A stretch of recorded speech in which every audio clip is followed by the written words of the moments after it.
गरुण कुमार, इनका सवाल ऐसा है कि मेरे घर में मेरी बीवी भूत प्रेत और इन सब बातों के बहुत चपेट में है। उसके कारण उनका काफ़ी नुकसान भी होता है। मैं उस कारण बहुत परेशान भी हूँ। मैं उनको इन सब चीज़ों से बाहर निकालना चाहता हूँ, लेकिन मैं उनको बाहर निकाल नहीं पा रहा हूँ, तो क्या करूँ?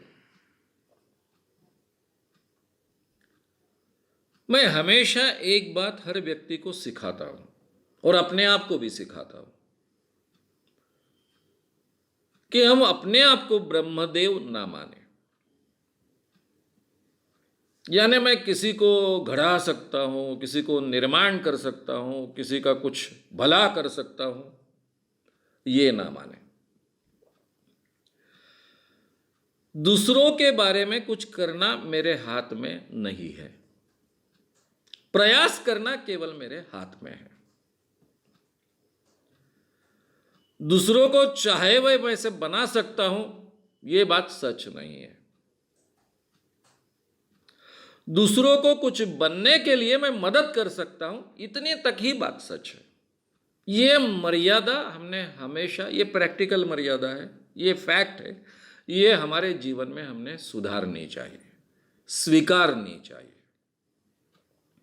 अगर नहीं है तो उस ढंग से स्वीकारनी चाहिए, तो काफी चीजें आसान होती है। अब बीवी के साथ में बहुत नजदीक का रिलेशन है, ये बात सही है। उसके हर बर्ताव का परिणाम पूरे घर पर होता है, बच्चों पर होता है, मुझ पर होता है, ये भी बात सही है। लेकिन फिर भी वो एक स्वतंत्र व्यक्ति है। वो अपने विचारों के आधार पर, अपनी मान्यताओं के आधार पर, अपने व्यक्तित्व के आधार पर ही जीने वाली है। उसमें अगर कोई गलतियां है तो उसमें सुधार करने का प्रयास मैं कर सकता हूं, समझाने का प्रयास मैं कर सकता हूं, कन्विंस करने का प्रयास मैं कर सकता हूं। लेकिन उन बातों को स्वीकारना है, नहीं स्वीकारना है, उस ढंग से अपने आप में बदलाव करना है, नहीं करना है, ये आखिरी में उसी के हाथ में है। ये मेरी मर्यादा भी है और उसका सामर्थ्य भी है। इस बात को सबसे पहले हमको एक्सेप्ट करना पड़ेगा, फिर काफी चीजें आसान हो जाती है। फिर आप उसको समझा सकते हो कि इस दुनिया में भूत प्रेत नहीं होते हैं। अब ये आजकल बहुत आसान हो गया कि ऑलरेडी इस विषय के वीडियोस अपलोडेड है यूट्यूब पर, मैंने ही चैनल में, श्याम मानव चैनल में। आप उसको कन्विंस कीजिए कि ये सब सुनिए, आप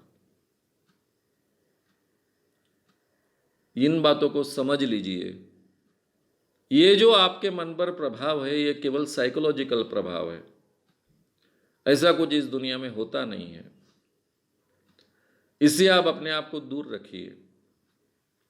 उसका बच्चों पर भी बुरा परिणाम होता है, पूरे घर पर बुरा परिणाम होता है। ये बातें आप उनको अच्छे ढंग से समझाइए, सुनने के लिए उनको प्रेरित कीजिए। सुनने के बाद में उनके मन में जो डाउट्स आते हैं, उनका जवाब देने की कोशिश कीजिए। ये जवाब आपको देने के लिए कई दिक्कतें आती होगी, तो हमारे कार्यकर्ताओं की मदद लीजिए। उनके फ़ोन नंबर से सब चीज़ें अवेलेबल है आपके लिए। और इस ढंग से उनको बार बार कन्विंस करने की कोशिश कीजिए, लेकिन दबाव मत डालिए।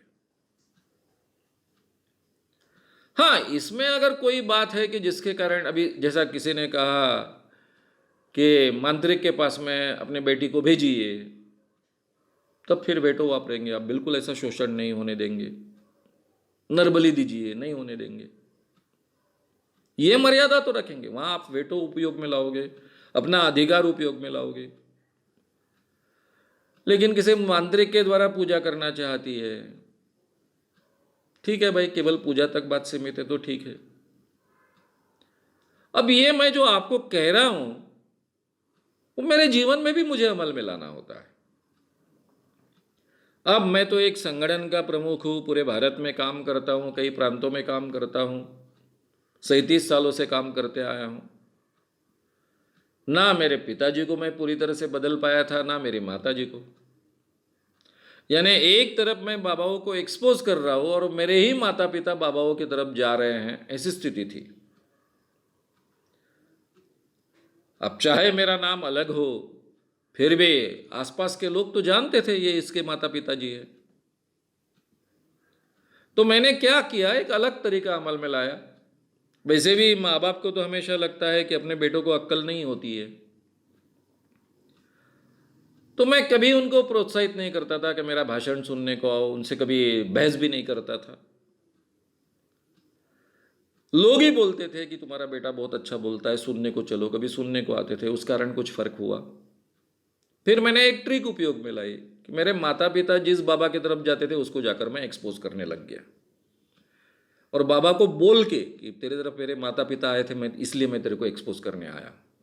तो उसका फायदा ऐसा होगा कि सब बाबा ही हाथ जोड़ने लगे मेरे माता पिता को, हमारे पास मत आइए। तो वो एक हो गया। फिर भी मेरी माँ बहुत आस्था रखती है इन सब पर। अब तो पिताजी नहीं रहे लेकिन माता जी है, तो उसकी आस्था में मैं कभी हस्तक्षेप नहीं करता। बात होती है तब कन्विंस करने की कोशिश करता हूँ, कभी कभी बातें होती है। उसको कभी किसी मंदिर का दर्शन चाहिए होता है, पंढरपुर जाना है, मैं व्यवस्था कर देता हूँ। मुझे बद्रीनाथ जाना है, ठीक है, मैं लेके गया था बद्रीनाथ। तो ठीक है, जब तक उसकी आस्थाएं इंसानियत के खिलाफ कुछ नहीं करती है तब तक मैं उसमें हस्तक्षेप नहीं करता। एक बेटा कर कर जो कर्तव्य है वो करने की कोशिश भी करता हूं। अब उसने मंदिर में जाने के बाद में वहां चढ़ाया कुछ पैसों का, जो डायरेक्टली शोषण है ऐसा मुझे लगता है, ठगी है ऐसा मुझे लगता है। ठीक है भाई, कर खर्च। मैंने केवल इतना बताया कि यही किसी अच्छे काम में तू खर्च करेगी तो उसका बहुत अच्छा उपयोग होगा, ये तो भगवान के नाम पर निकल जाएंगे। तो भी मैंने उसको विरोध नहीं किया, पैसे की बात थी। लेकिन जहां इंसानियत की बात होगी वहां मैं विरोध करता हूं, फिर वो बात को सहन नहीं करता हूं, चाहे अपनी आस्था कुछ भी हो, फिर माता पिता की हो चाहे किसी की भी हो। इंसानियत के खिलाफ की कोई बात सहन नहीं करता हूं, उसको विरोध करना मेरा कर्तव्य तो मैं करता हूं। तो ये जो मर्यादा है और संतुलन है ये हमको रखना होता है। हमको दूसरों की स्वतंत्रता स्वीकारनी होती है, चाहे वो बेबी हो, चाहे वो बेटे बेटी हो, चाहे वो माता पिता हो, उन पर चीजें लादनी नहीं चाहिए। उनकी जो चीजें हमें मान्य नहीं उसका समर्थन नहीं करना चाहिए,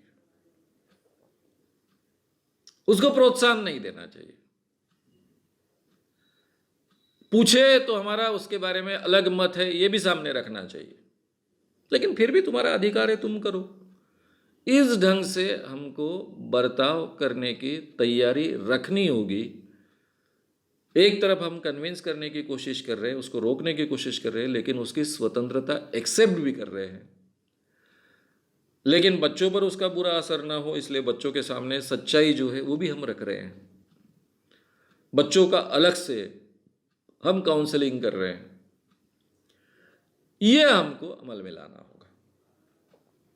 लेकिन आपने जब ऐसा कहा कि वो बहुत भूत प्रेत को मानती है, तो शायद उसको कोई साइकोलॉजिकल बीमारी भी हो, वो है नहीं, हमने जानना चाहिए।